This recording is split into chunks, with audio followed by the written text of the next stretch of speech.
The White House has confirmed a journalist was inadvertently added to a group chat in which US national security officials plan to strike against Houthi rebels in Yemen. Jared Monchan is Director of Research at the United States Study Centre and joins us now. Good morning, welcome to the program. This is just staggering. Tell me, what's your reaction to it? Yeah, I think it really is unprecedented for something like this to happen. But I guess another question is, was this inevitable? At the U.S. Study Center, we deal with government officials often, and to be honest, their email servers are not quick, not responsive, and sometimes can hold up conversations due to various classification issues.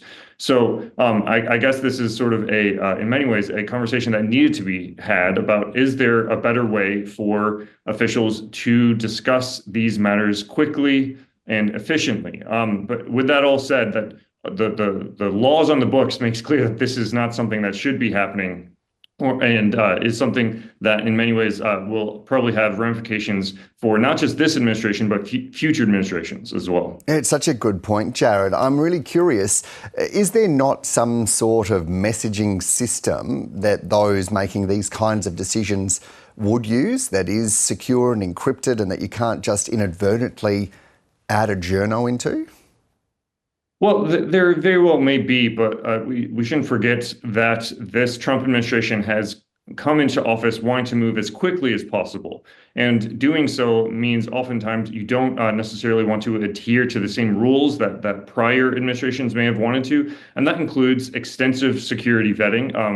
President Obama famously couldn't bring his own BlackBerry. He had to have his own BlackBerry. He couldn't bring his own iPad. He had to get a special iPad that couldn't have any, basically didn't really work in a traditional sense that most iPads do. So there's often a tension between these issues, but I think in many ways the ubiquity of these services like Signal or WhatsApp or Telegram makes clear that the commercial opportunities are sometimes just too alluring and too easy to use compared to the more restrictive conventional approaches of the past. Yeah, and Jeffrey Goldberg, this is the editor, the journalist that was added into this group, says that he received those specific details around military operations, and this was hours before they occurred. Are there security ramifications to that? And what about for those military personnel who are involved or potentially on the ground?